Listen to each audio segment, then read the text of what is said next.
سیدنا کعب رضی اللہ تعالیٰ عنہ کہتے ہیں کہ رسول اللہ صلی اللہ علیہ وسلم جتنے غزوات کیے میں ان میں سے کسی غزوے میں بھی پیچھے نہیں رہا، میں صرف غزوے تبوک میں پیچھے رہ گیا تھا۔ اللہ کے رسول صلی اللہ علیہ وسلم جو غزوے میں چلنے کے لیے بولے میں ساتھ میں تھا، لیکن یہ جو غزوے تبوک ہے اس میں پیچھے رہ گیا تھا۔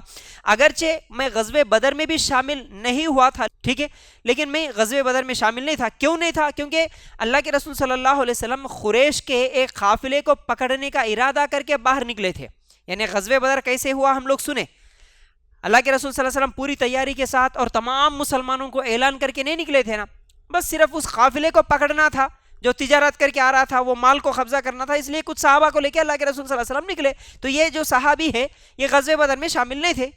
تو اس کے بعد وہ خود کہتے ہیں کہ کیونکہ رسول اللہ صلی اللہ علیہ وسلم قریش کے قافلے کو پکڑنے کا ارادہ کر کے باہر نکلے تھے، لیکن اللہ تعالیٰ نے وقت طے کیے بغیر مسلمانوں کا سامنا دشمن سے کرا دیا، سمجھ گئے نا، وہ جو مکے سے جو مشرک آئے وہ سامنے آ گئے۔ میں تو عقبہ کی رات بھی اللہ کے رسول صلی اللہ علیہ وسلم کی خدمت میں حاضر ہوا تھا، جہاں میں نے اسلام پر قائم رہنے کا مضبوط قول و قرار بھی کیا تھا۔ اگرچہ لوگوں میں غزوہ بدر کی شہرت زیادہ ہے، لیکن میں یہ پسند نہیں کرتا کہ مجھے بیعت عقبہ کے بدلے میں غزوہ بدر میں شرکت کا موقع ملا ہوتا۔ تو بہرحال وہ کہتے ہیں کہ میں غزوہ بدر میں تو شامل نہیں تھا، لیکن بیعت عقبہ میں بھی میں شامل تھا۔ غزوہ تبوک کے زمانے میں اس قدر خوشحال تھا میں کہ اس سے پہلے کبھی نہ ہوا تھا۔ اللہ کی قسم، اس سے پہلے میرے پاس 2 اونٹنیاں کبھی جمع نہیں ہوئی تھی، جبکہ اس موقع پر میرے پاس 2 اونٹنیاں تھی۔ یعنی غزوہ تبوک کے موقع پر میرے پاس 2 اونٹنیاں تھی، اللہ تعالیٰ مال دیا ہوا تھا، میں بڑا خوش تھا اس وقت۔ رسول اللہ صلی اللہ علیہ وسلم کا یہ قاعدہ تھا کہ جب کسی غزوے میں جانے کا ارادہ کرتے تو اس کو مکمل طور پر ظاہر نہ کرتے، بلکہ کسی اور مقام کا نام لیا کرتے۔ لیکن یہ غزوہ کیونکہ سخت گرمی میں ہوا اور طویل سفر کا بھی تھا، تو دشمن بھی زیادہ تعداد میں تھے، اس لیے آپ صلی اللہ علیہ وسلم مسلمانوں سے یہ معاملہ صاف صاف بیان کر دیے تھے۔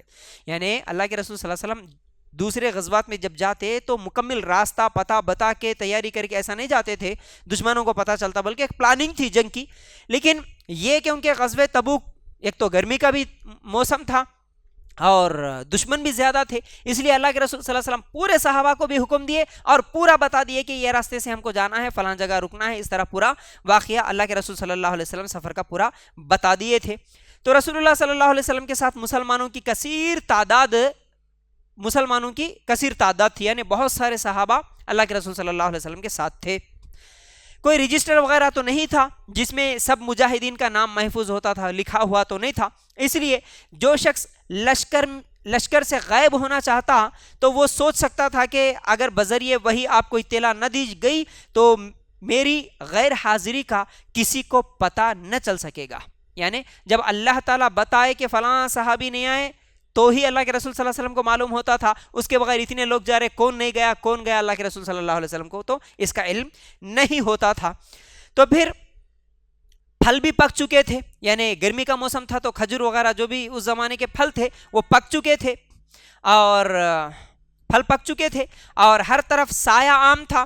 خیر، رسول اللہ صلی اللہ علیہ وسلم نے اور دیگر مسلمانوں نے بھی سفر کا سامان تیار کرنا شروع کیا۔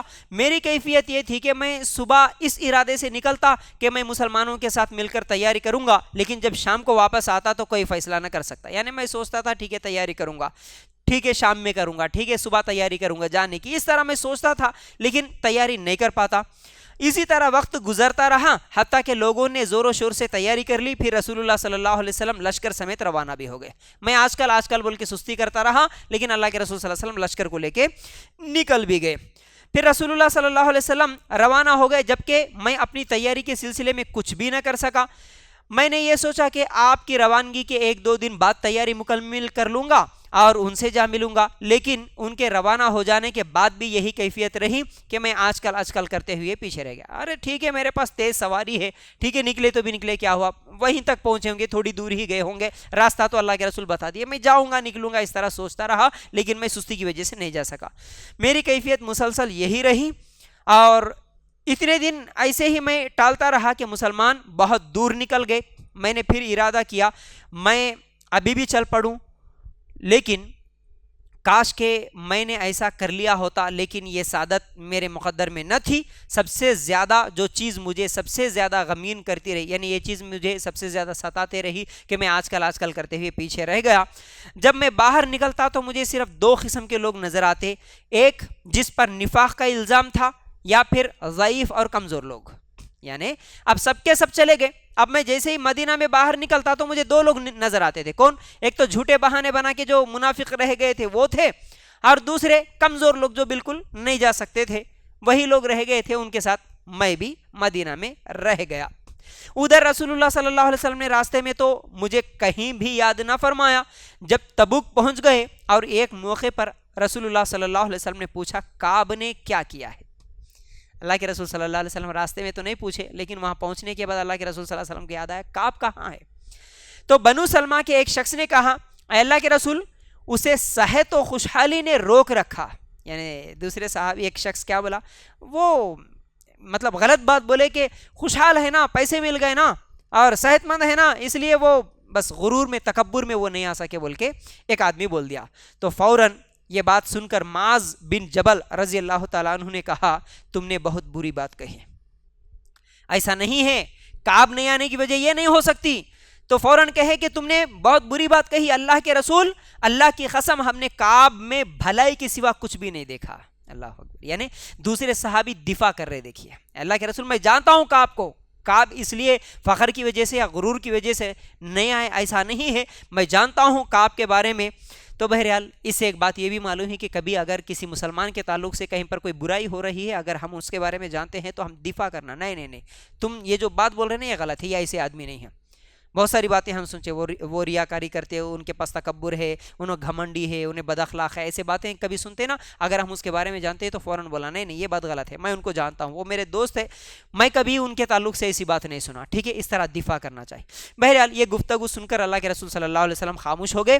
جب مجھے یہ خبر ملی کہ آپ واپس آ رہے ہیں تو خیال ہوا کہ کوئی ہیلا سوچنا چاہیے تاکہ آپ کی ناراضگی سے بچ نکلوں، یعنی بچ جاؤں گا، آپ کی ناراضگی سے بچ جاؤں گا، یعنی اللہ کے رسول واپس آ رہے، اس طرح معلوم ہوا تو کوئی ہیلا بہانہ بنا دوں، کوئی جھوٹی بات بول دوں، اس طرح میرے دل میں خیال آیا، لیکن میں نے سچ بولنے کا ارادہ کر لیا، کیونکہ اگر میں جھوٹ بول دیا اور اللہ تعالیٰ وحی کے ذریعے اللہ کے رسول صلی اللہ علیہ وسلم کو بتا دیا تو پھر میں جھوٹوں میں شامل ہو جاؤں گا، اس لیے میں جھوٹی بات نہیں بولوں گا، جو بھی ہو، جو بھی سزا مجھے ملے میں اس کے لیے تیار ہوں، لیکن میں جھوٹ نہیں بولوں گا۔ تو رسول اللہ صلی اللہ علیہ وسلم صبح کے وقت تشریف لائے، اور آپ کا دستور تھا کہ جب آپ سفر سے واپس آتے تو سب سے پہلے مسجد میں جا کر 2 رکعت نماز پڑھتے۔ یہ اللہ کے رسول صلی اللہ علیہ وسلم کی عادت تھی، سفر سے جیسے ہی واپس آتے پہلے گھر کو نہیں جاتے، ہمارے نبی صلی اللہ علیہ وسلم مسجد میں جاتے، نفل نماز پڑھتے، پھر لوگوں سے ملاقات کے لیے تشریف فرما ہوتے۔ چنانچہ جب آپ نماز سے فراغت کے بعد ملاقات کے لیے بیٹھے تو پیچھے رہ جانے والوں نے آنا شروع کیا اور خصمیں اٹھا کر آپ کے سامنے طرح طرح کے عذریں پیش کرنے لگے۔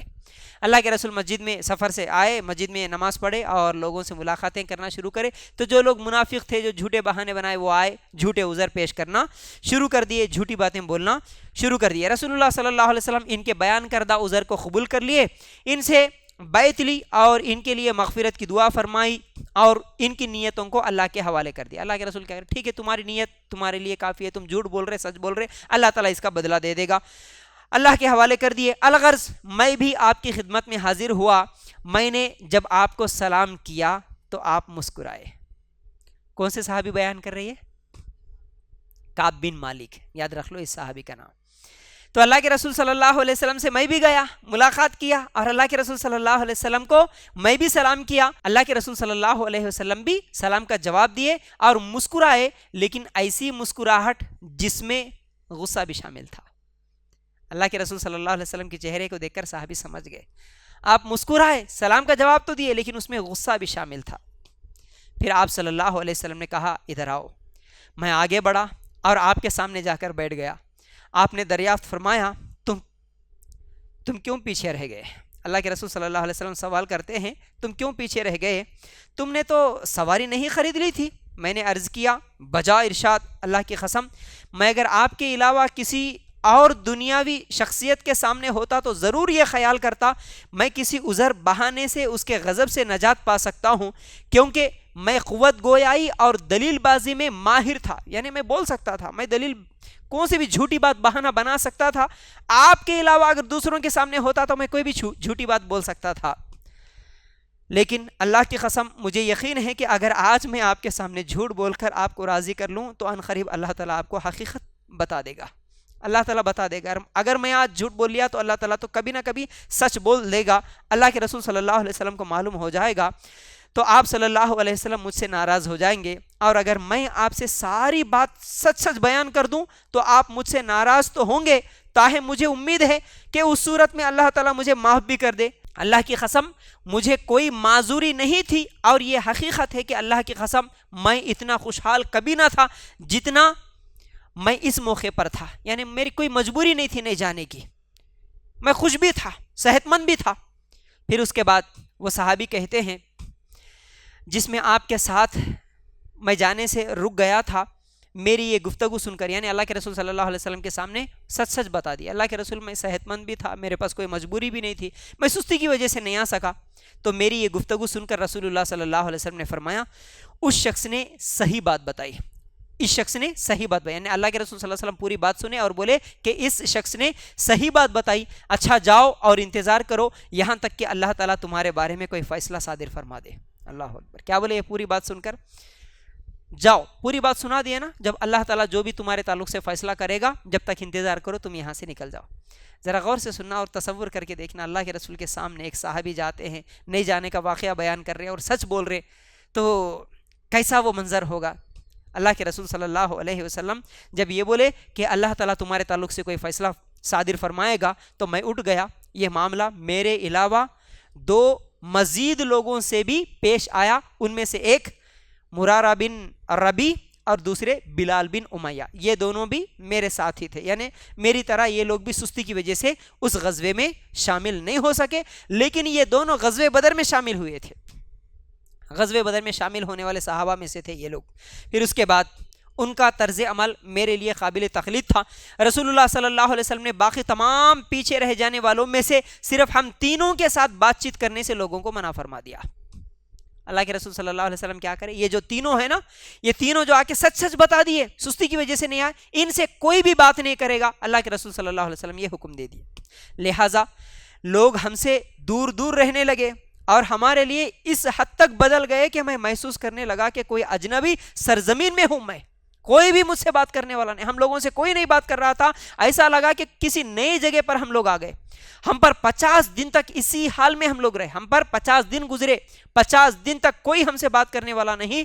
دوسرے دونوں ساتھی تو تھکے ہارے گھر میں بیٹھ گئے اور روتے رہے، دو ساتھی جو ہے وہ تو تھکے ہوئے تھے، کمزور بھی تھے، وہ گھر میں بیٹھ کے روتے روتے یہ 50 دن گزار رہے تھے۔ لیکن کیونکہ میں ان تینوں میں سے جوان بھی تھا اور طاقتور بھی تھا، لہٰذا باہر نکلا کرتا تھا، مسلمانوں کے ساتھ نماز میں شریک ہوتا تھا اور بازاروں میں پھرا کرتا تھا، لیکن مجھ سے کوئی بھی بات نہیں کرتا۔ اللہ اکبر، پورے صحابہ ہیں، مدینہ میں ہیں، ایک صحابی جو باہر جا رہے، نماز کو آ رہے جا رہے، کوئی نہیں بات کر رہا، کیا حال گزرتی ہوں گی۔ تو وہ صحابی کہتے ہیں میں رسول اللہ صلی اللہ علیہ وسلم کی خدمت میں بھی اس وقت حاضر ہوتا جب آپ نماز کے بعد لوگوں کے ساتھ تشریف فرماتے، میں جب آپ کو سلام کرتا تو اپنے دل میں یہی سوچتا رہتا کہ آیا میرے سلام کے جواب میں رسول اللہ صلی اللہ علیہ وسلم کے لب مبارک متحرک ہوتے یا نہیں، یعنی میں سلام کرتا، نماز میں جاتا اللہ کے رسول کو، اور میں انتظار کرتا اللہ کے رسول صلی اللہ علیہ وسلم کے ہونٹ ہلتے، میرے سلام کا جواب ملتا ہوگا، میں یہ انتظار میں رہتا، پھر میں آپ کے قریب ہی نماز پڑھتا، میں اللہ کے رسول صلی اللہ علیہ وسلم کے قریب بھی بیٹھتا نماز میں، اللہ کے رسول صلی اللہ علیہ وسلم کے پیچھے نماز پڑھتا، میں انتظار کرتا، اللہ کے رسول صلی اللہ علیہ وسلم کی آنکھوں کی طرف دیکھتا، میں نماز کی طرف متوجہ ہوتا تو آپ میری طرف دیکھتے، اور جب میں آپ کی طرف متوجہ کرتا تو آپ دوسری طرف دینے لگتے، آپ دوسری طرف دیکھنے لگتے۔ اللہ اکبر، صحابی کی کیا کیفیت گزرتی، میرے سے کوئی نہیں بات کر رہا، کم از کم اللہ کے رسول بات کرتے ہوں گے بول کے میں انتظار میں جاتا، سلام کرتا، آپ کی طرف دیکھتا، نماز پڑھ کے اللہ کے رسول میری طرف دیکھتے، اور میں جب اللہ کے رسول کو دیکھتا تو اللہ کے رسول صلی اللہ علیہ وسلم منہ موڑ لے رہے، چہرہ پھیر لے رہے۔ میری یہ حالت تھی۔ جب لوگوں کی یہ بے انتہائی بہت طویل اور ناقابل برداشت ہو گئی تو ایک دن میں حضرت ابو قتادہ کے باغ کی دیوار پھلانگ کر اندر چلا گیا. یہ میرے چاچا زد بھائی بھی تھے اور میرے محبوب ترین دوست بھی تھے. کوئی بھی نہیں بات کر رہا, کم از کم یہ میرے چچا زد بھائی ہیں, یہ میرے دوست تھے, جگری دوست تھے, کم از کم میں ان سے تو بھی بات کر لوں, یہ تو بھی مجھ سے بات کریں گے. اس لیے میں دیوار پھلانگ کے میں کیا ہے ان کے پاس گیا, میں انہیں سلام کیا, لیکن اللہ کی قسم انہوں نے میرے سلام کا جواب نہیں دیا. وہ میرے دوست ہونے کے باوجود, کیونکہ صحابہ سب سے زیادہ اللہ کے رسول سے محبت کرنے والے, اللہ کے رسول کا حکم آیا ان سے کوئی نہیں بات کرنا, تو وہ صحابی بھی میرے سلام کا جواب نہیں دیے. میں نے ان سے کہا, اے ابو قتادہ, میں تمہیں اللہ کی قسم دے کر پوچھتا ہوں, کیا تم مجھے اللہ اور اس کے رسول کا دوست جانتے ہو؟ اے ابو قتادہ, تم تو بتاؤ, کیا میں اللہ اور اس کے رسول کا دوست نہیں ہوں؟ کیا میں دشمن نظر آ رہا ہوں میں آپ کو؟ آپ تو بتاؤ. لیکن وہ خاموش رہے. میں نے ان سے دوبارہ یہی سوال کیا, لیکن وہ پھر خاموش رہے. میں نے پھر یہی بات دہرائی تو کہنے لگے, اللہ اور اس کا رسول ہی بہتر جانتا ہے, میں کچھ بھی نہیں بول سکتا, جاؤ اللہ رسول بہتر جانتا ہے. یہ سن کر میرے آنکھوں میں آنسو بہنے لگے. میں منہ موڑ کر واپس چلا آیا اور دیوار پھلانگ کر باہر آ گیا. میرے وہ دوست بھی مجھے جواب نہیں دے رہے, کچھ بھی جواب نہیں مل رہا. بول رہے کہ اللہ رسول جو حکم دیں گے وہی بس کافی ہے, اللہ جانتا, اللہ کے رسول بہتر جانتے. تو یہ سن کر میرے آنکھوں میں آنسو آ گئے اور میں باہر آ گیا. ایک دن میں مدینہ کے بازار سے گزر رہا تھا. میں نے دیکھا علاقہ شام کا ایک آدمی مدینہ میں غلہ فروخت کرنے آیا, لوگوں سے پوچھ رہا تھا, کوئی شخص ہے جو مجھے کعب بن مالک کا پتہ بتا سکے؟ یعنی ملک شام سے ایک آدمی آیا اور میرے بارے میں پوچھ رہا تھا, میرا نام لے کے پوچھ رہا تھا. لوگوں نے میری طرف اشارہ کیا. جب وہ میرے پاس آیا تو اس نے مجھے شاہ غسان کا ایک خط دیا. وہ ایک بادشاہ کا خط دیا مجھے, جس میں لکھا ہوا تھا, یعنی وہ بادشاہ خط بھیجا, دوسرا یعنی کافر بادشاہ تھا, وہ خط بھیجا. اس میں کیا لکھا ہوا تھا کہ مجھے معلوم ہوا ہے کہ تمہارے صاحب نے تم پر زیادتی کی ہے, حالانکہ تمہیں اللہ نے اس لیے نہیں بنایا کہ تم ذلیل و خوار ہو. یعنی اس میں وہ بادشاہ لکھتا ہے کہ دیکھو مجھے معلوم ہوا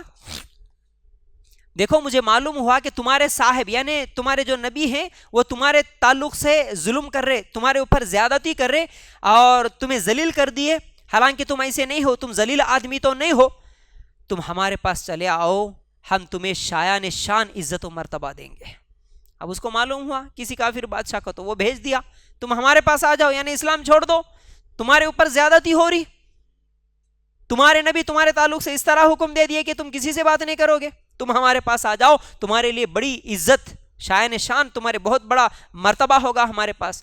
میں نے جب یہ خط پڑھا تو دل میں کہنے لگا یہ بھی ایک میرے لیے امتحان ہے. میں سوچا کہ یہ بھی میرے لیے امتحان ہے, یعنی ایک طرف تو اللہ کے رسول اور صحابہ کوئی نہیں بات کر رہے, اور دوسری طرف دشمن بلا رہا مجھے, آؤ بہت بڑی عزت ہوگی تمہاری. تو میں نے سوچا کہ یہ بھی میرے لیے امتحان ہے. میں وہ خط لے کر تنور میں پھینک دیا, اور جب 50 دنوں میں سے 40 راتیں گزر گئی تو میرے پاس رسول اللہ صلی اللہ علیہ وسلم کا ایک قاصد آیا اور کہنے لگا, رسول اللہ صلی اللہ علیہ وسلم نے تمہیں حکم دیا ہے کہ تم اپنی رفیق حیات سے کنارہ کش ہو جاؤ. یعنی 40 دنوں کے بعد ایک صحابی آیا اور کہنے لگے اب تمہاری بیوی بھی تمہارے پاس نہیں رہے گی. دوسرے تو نہیں بات کر رہے, اتنے دن بیوی ساتھ میں تھی, لیکن اب تو حکم ہوا کہ تمہاری بیویاں بھی تمہارے ساتھ نہیں رہے گی. میں نے کہا کیا میں اسے طلاق دے دوں؟ اس نے کہا نہیں, بس اس سے کنارہ کش ہو جاؤ, طلاق دینا نہیں ہے لیکن وہ تمہارے پاس نہیں رہے گی. اب اس کے بعد اس کے قریب نہ جاؤ. تو میرے دونوں ساتھیوں کو بھی اسی قسم کا حکم ہوا, یعنی میں اور میرے ساتھ 2 بھی تھے, یعنی ہم پورے 3 تھے, ان کو بھی یہی حکم ہوا کہ ان کی بیویاں بھی ان کے ساتھ نہیں رہیں گی. تو میں نے اپنی بیوی سے کہا کہ تم اپنے میکے چلے جاؤ اور جب تک اللہ اس معاملے میں فیصلہ صادر نہ فرمائے وہی مقیم رہو. میں بول دیا میری بیوی کو جاؤ, اللہ کا حکم ہے, تم چلے جاؤ اپنے میکے میں. حضرت بلال بن امیہ کی بیوی رسول اللہ صلی اللہ علیہ وسلم کی خدمت میں حاضر ہوئی. ٹھیک ہے, میں تو میری بیوی کو بھیج دیا, لیکن جو دوسرے صحابی تھے ان کی بیوی اللہ کے رسول صلی اللہ علیہ وسلم کے پاس گئی اور جا کر کہنے لگی, بلال بن امیہ ایک ناتمام بوڑھا شخص ہے, بہت بوڑھا ہے, اس کے پاس کوئی خادم بھی نہیں ہے, تو کیا آپ یہ بھی ناپسند فرمائیں گے کہ میں ان کی خدمت کرتی رہوں؟ یعنی اللہ کے رسول وہ بوڑھا ہے, اس کے پاس خدمت کرنے والا بھی کوئی نہیں ہے, تو میں خدمت کے غرض سے اس کے پاس رہ سکتی ہوں؟ تو اللہ کے رسول صلی اللہ علیہ وسلم نے فرمایا نہیں, لیکن وہ تمہارے قریب نہ آئے. رہ سکتی ہو اس کی خدمت کے لیے, لیکن وہ تمہارے قریب نہ آئے. اس نے کہا اللہ کی قسم, ان کی بیوی کہتی ہے اللہ کے رسول صلی اللہ علیہ وسلم سے کہ وہ میرے قریب آنا تو دور, اللہ کے رسول ان کو تو کسی بات کا ہوش ہی نہیں, اور جس دن سے یہ معاملہ پیش آیا ہے وہ تو مسلسل رو رہے ہیں.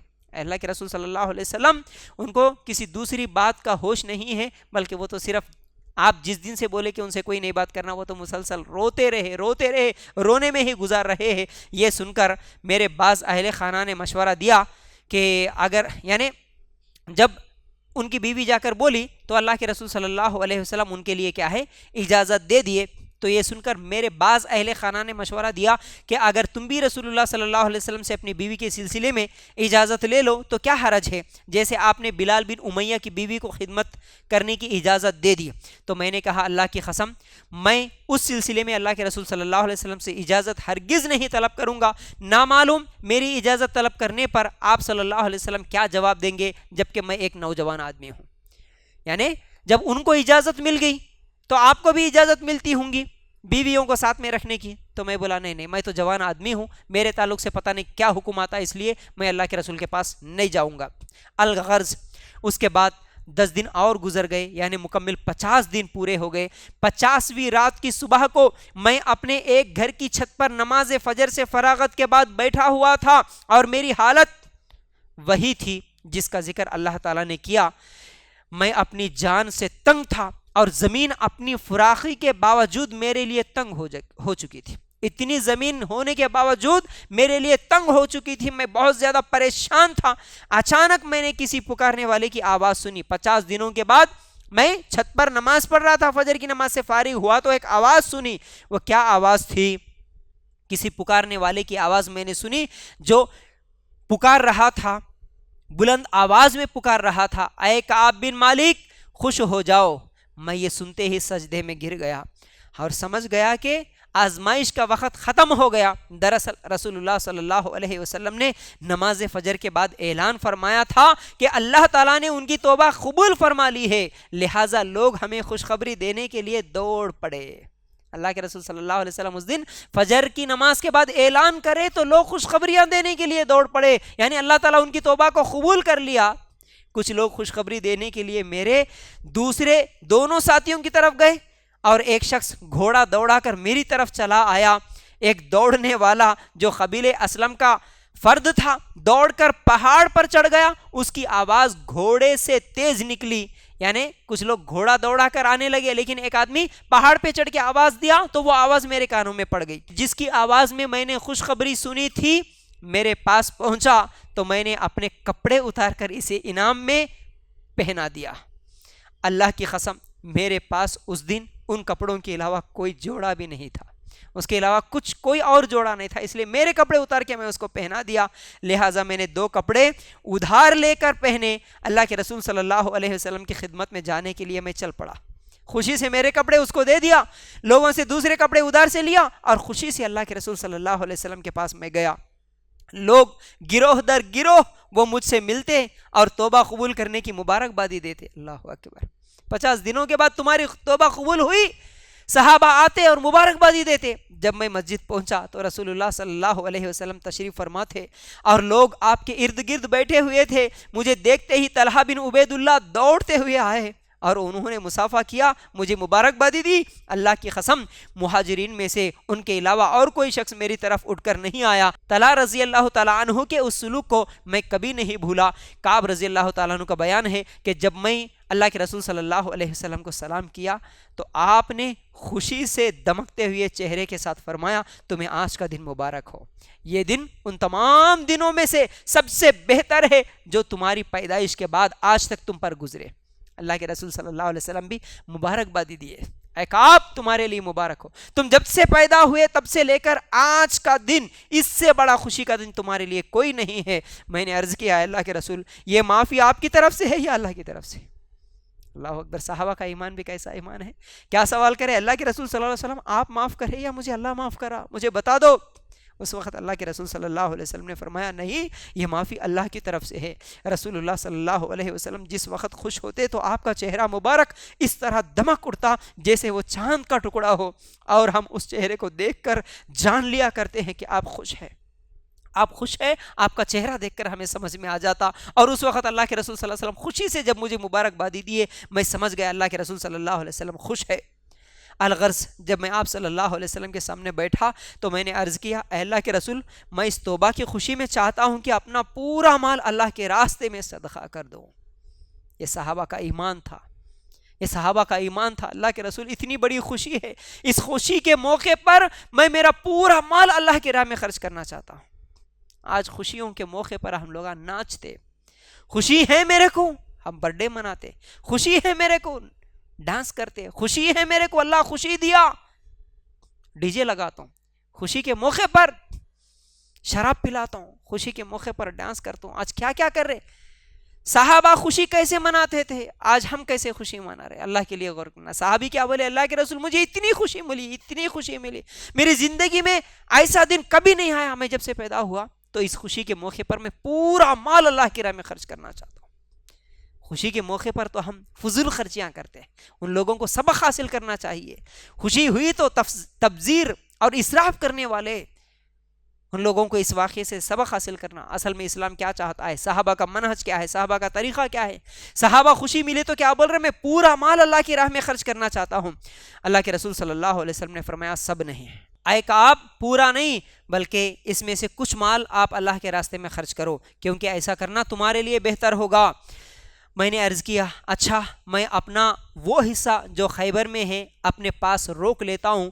پھر میں نے عرض کیا، اے اللہ کے رسول، چونکہ اللہ تعالیٰ نے مجھے صرف سچ بولنے کی برکت سے نجات دی ہے، اس لیے میں اپنی توبہ کی قبولیت کی خوشی میں یہ وعدہ کرتا ہوں، یہ عہد کرتا ہوں، جب تک زندہ رہوں گا ہمیشہ سچ بات کہوں گا۔ اللہ اکبر! کیا ایمان، کیا صحابہ کے واقعات، یہ کیا الفاظ ہے اس صحابی کے، کیا بول رہے ہیں، اللہ کے رسول میرے سچ بولنے کی وجہ سے اللہ تعالیٰ مجھے توبہ قبول کر لیا نا۔ آج جھوٹے لوگ تو جھوٹے بہانے بنا کر بھاگے، لیکن سچ کی برکت ہے یہ۔ میں جھوٹ نہیں بولوں گا، اس لیے اللہ کے رسول میں سچ بولا تھا آپ کے سامنے، سستی کی وجہ سے میں اس غزوے میں شامل نہیں ہو سکا، تو سچ کی وجہ سے اللہ تعالیٰ آج میرے لیے قرآن اتارا، میری توبہ قبول کر لیا۔ اس لیے میں عہد کرتا ہوں، میں وعدہ کرتا ہوں، اللہ کے رسول آج کے بعد کبھی میں جھوٹ نہیں بولوں گا۔